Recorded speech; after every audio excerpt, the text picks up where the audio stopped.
देखिए, मैं धन्यवादी हूँ हिमाचल सरकार माननीय मुख्यमंत्री का कि उन्होंने 11 साल के लंबे इंतराल के बाद जो हमारे साथी जिनकी आकस्मिक मृत्यु हो जाती है उनके लिए पेंशन की व्यवस्था, या कोई हैंडीकैप्ड हो जाते हैं, अस्वस्थ हो जाते हैं, उनके लिए पेंशन की व्यवस्था जो भारत सरकार ने 2009 में की थी वो 2022 में हमारे लिए उसकी अधिसूचना पिछले कल कैबिनेट में हो गई है, उसको पारित कर दिया है। साथ ही साथ एक और मांग हमारी थी, वो थी कि पेंशनरों को भी पे कमीशन दिया जाए। पेंशनरों को पे कमीशन देने की बात को लेकर वो कल उसकी भी अधिसूचना हो गई है, उसको लेके भी मैं माननीय मुख्यमंत्री का आभार व्यक्त करता हूं। और साथ ही साथ 11 तारीख को कैबिनेट से पहले, क्योंकि ये मामला कैबिनेट में लगना था, जिस तरह से सभी लोग मीडिया वाले में मीडिया के माध्यम से भी सुन रहा था, आप लोग कह रहे थे कि भी मुख्यमंत्री आउट ऑफ स्टेशन चले गए, अब कैबिनेट का इंतजार होगा, क्योंकि ये 15% की जो वृद्धि है कैबिनेट का मामला है, बहुत बड़ा मामला है, क्योंकि ये पे कमीशन का हिस्सा नहीं है। तो स्वाभाविक रूप से ऐसा ही था, मैं भी इससे सहमत हूँ। और वो कैबिनेट से पहले अनायास मुख्यमंत्री ने उसकी घोषणा कर दी कि नोटिफिकेशन जारी होगी। घोषणा तो बड़ी पहले हो गई थी, 15 अप्रैल को हो गई थी, 15 जनवरी को। तो मैं उसके लिए भी आभारी हूँ मुख्यमंत्री का, लेकिन और आभारी साथ में उन संगठनों का हूँ जिन्होंने संघर्ष किया, जिन्होंने अपनी एकता का परिचय दिया। उसमें मैं डॉक्टर्स की जो एसोसिएशन है, जिनका हमारे साथ हमें 6 एसोसिएशन का जो रेजिडेंट डॉक्टर्स है उनका समर्थन हमें मिला है, लिखित रूप से मिला है, हम उनका भी आभार करते हैं। उन्होंने जो 11 तारीख से उन्होंने जो आंदोलन की जो एक रूपरेखा तैयार की, हम उनसे बिल्कुल संपर्क में थे, उनके साथ हम बिल्कुल लगातार संपर्क में हैं। उन्होंने कहा कि बिल्कुल ज़रूरी है, हम सब मिलकर इस लड़ाई को लड़ेंगे। एक बहुत बड़ी जो कर्मचारियों के साथ जाती हो रही है उसका हम उसको सहन नहीं करेंगे। तो एक तो मैं श्रेय देना चाहूँगा उन कर्मचारियों को, दूसरा सचिवालय के जो कर्मचारी है उनके साथ भी हमारा लगातार डायलॉग हो रहा है। उन्होंने संघर्ष किया, एक ही दिन 2 संगठन, 2 बड़े बड़े विभाग जो है सड़कों पर आए, उन्होंने पे कमीशन को लेकर विरोध किया। मुख्यमंत्री हालांकि बाहर थे, आउट ऑफ हिमाचल थे, लेकिन जब आवाज़ पूरी हिमाचल में गूंजी, उन तक पहुंची, तो उन्होंने सीधे आदेश कर दिए कि भाई आप इसकी नोटिफिकेशन जारी करो। वित्त विभाग को नोटिफिकेशन जारी करनी पड़ी, तब ना बीच में कैबिनेट आई, ना कोई दूसरी बातें आई, ना तीसरी बातें आई, क्योंकि वो जो लोग थे, कुछ लोग जो डेरा डाले हुए थे, वो बार बार यही कह रहे थे, उनके मीडिया सलाहकार भी यही कह रहे थे कि भाई ये इसमें अब टाइम लगेगा, मुख्यमंत्री चले गए, कैबिनेट हुई नहीं, क्योंकि पिछली कैबिनेट में लगा नहीं था, कैबिनेट के बगैर होना नहीं है। तो मैं उनसे ये पूछना चाहता हूँ कि अगर कोई चीज़ें कैबिनेट के बगैर भी हो जाती है तो सिर्फ और सिर्फ वो लोगों के, कर्मचारियों के दबाव में होती है। जहाँ पे कर्मचारियों का हजूम खड़ा होता है, जहाँ लोगों का हजूम खड़ा होता है, वहाँ पे डेमोक्रेसी के अंदर हर चीज़ को एड्रेस करना पड़ता है, उसको सुनना पड़ता है और सुना भी जाता है। उसके लिए मैं मुख्यमंत्री जी का आभार भी व्यक्त करता हूँ कि वो डेमोक्रेसी की परिभाषा को समझते हुए, उसका सम्मान करते हुए उन्होंने इस अधिसूचना को जारी किया। लेकिन अब दूसरी बात पे हम आना चाहेंगे कि इस 15% की वजह से नफा नुकसान क्या है। नफा नुकसान के ऊपर जाना बहुत ज़रूरी है साथियों, ये बड़ा इंपॉर्टेंट इशू है। देखिए, उस नोटिफिकेशन तो हुई, कुछ लोगों को फ़ायदा भी हुआ।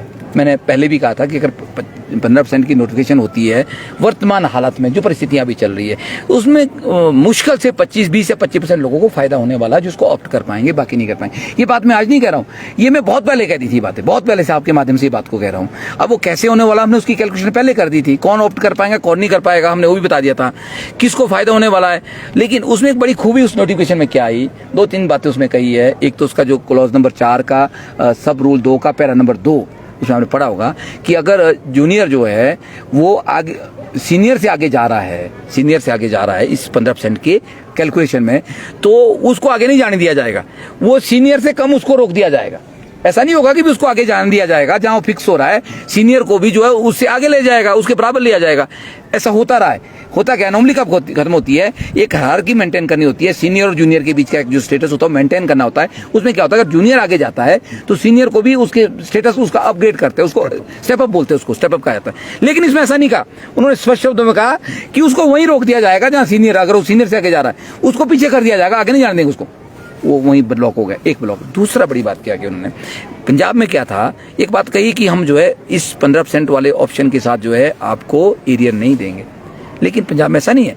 पंजाब में क्या है, पंजाब में ये है कि 15% को एक ऑप्शन नहीं, ऑप्शन इन 2 ही है, 2.25 और 2.5 ना 2 ऑप्शन है। लेकिन जो 15% का एक हाइक दिया है, this is just a hike, this is a temporary relief. मैं आपको फिर बताऊं, ये 2026 में स्नैच हो जाएगा। ये 4 साल का एक लॉलीपॉप है, 4 साल बाद आपको फिर वही जाना है, कैलकुलेशन जो होनी है 2026 के 7वें वेतन आयोग में, वो पुरानी सिले से होनी है, वो फिर वहाँ एग्जिस्ट नहीं करेगा। 4 साल के लिए एक लॉलीपॉप दिया और साथ में आपका एरियर को बिल्कुल ब्लॉक करने की बात कही, एरियर हम नहीं देंगे। लेकिन पंजाब में ऐसा नहीं है। पंजाब में क्या है कि डिफरेंस नहीं दिया जाएगा, मतलब ऑप्ट कौन करेंगे इस लोगों को, ये बड़ी हैरान समझने वाली बात है। सिर्फ वो लोग ऑप्ट कर पाएंगे जिनको 2.25 का फैक्टर सूट कर रहा है, वही इसको ऑप्ट कर पाएंगे। वो किसको ऑप्ट कर रहा है, वो फैक्टर कौन लेंगे, वो मैं बताऊं आपको। जिन लोगों का, जो कर्मचारी भाई हमारे 5,910 के पे बैंड में थे, 5,910 के पे बैंड से, उसमें ग्रेड पे 4-5 अलग अलग है, किसी का 1900 है, किसी का 2200 है, किसी का 2400 है, किसी का 2800 भी है, किसी का वो 3200 भी था, जैसे जेबीटी का 32 था, ये 3200 वाला चला गया 4200 में। और ये 5,910 का जो पे बैंड था, ये पे बैंड परिवर्तित हो गया 1/10/12 को 10,300 में, ये पेमेंट 10,300 में चला गया। इस 10,300 बनने के साथ साथ जो सबका ग्रेड पे था वो भी चेंज हो गया। जैसे 1900 वाले थे, क्लर्क थे हमारे, वो चले गए 3,000 के ग्रेड पे में। जेबीटी थे, जेबीटी चले गए, स्टेनो भी चले गए 3,000 ग्रेड पे, जेबीटी चले गए 3,200 से आपके 3,000 से 4,200 के ग्रेड पे में। तो सबका ग्रेड पे भी हुआ और इन बाकियों का ग्रेड पे चेंज हुआ। पर लेकिन एक बड़ी, क्योंकि इन लोगों के साथ ज्यादती हुई थी, इसलिए वैसे नहीं हुआ कि इनके मजाक में हो गया। जो ये कैटेगरी मैं बता रहा हूँ 5,910 की, ये डिप्राइव्ड कैटेगरी थी, इनका क्या हो गया, आपका पे बैंड भी चेंज हो गया। लेकिन हमारे पास लगभग 60 के आसपास ऐसी कैटेगरियां हैं जिनका 10-12 में रिवीजन भी नहीं हुआ, ऐसे भी 60 कैटेगरियां हैं।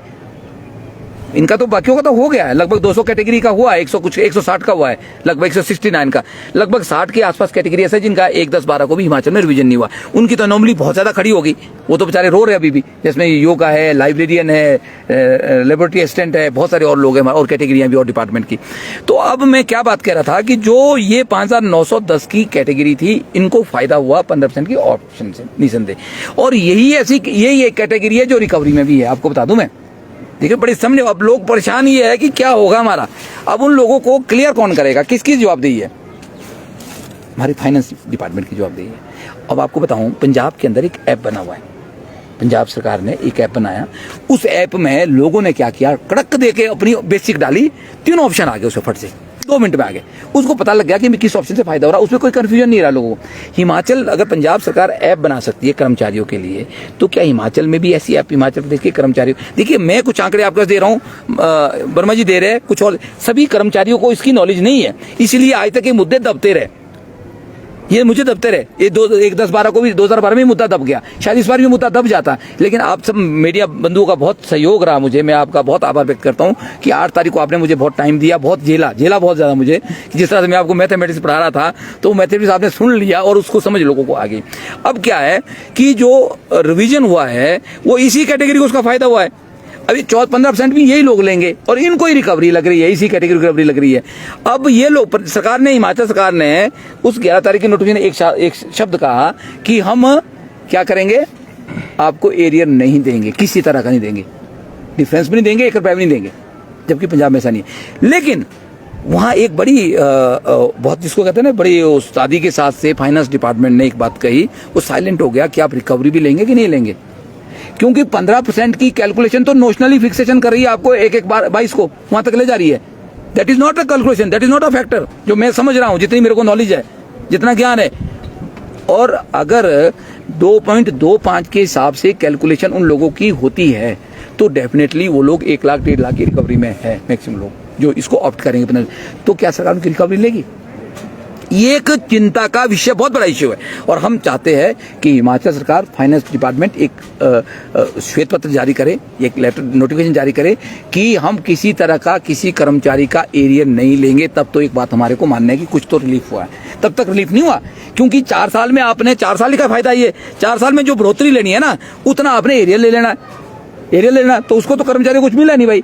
अगर सीधे सीधे आप रिकवरी छोड़ देते हैं, कर्मचारियों की रिकवरी जो आप छोड़ देते हैं और रिकवरी माफ हो जाती है, वो मतलब उस कैलकुलेशन में आ जाती है। 15% की कैलकुलेशन जो है 1-1-16 से आप एक फैक्टर बना के करते हैं, या 2.45 की जो बात हो रही है ना, ये 15% कहाँ फॉल करता है, 2.45 में करता है। अगर 2.45 इसको एक फैक्टर मान के सरकार करती है, तो रिकवरी से कर्मचारी बच जाएंगे, मैं आपको बड़ा क्लियर कह दूं। The Dream Fulfilling Boarding School, Durga Public School, Solan. The school has the rare distinction of nurturing kids to national and international level in sports. Our career-oriented education produces doctors, engineers, armed officers, and students studying abroad. The high quality food, hostel facilities, hobbies and teachers prepare the children to give their 100% effort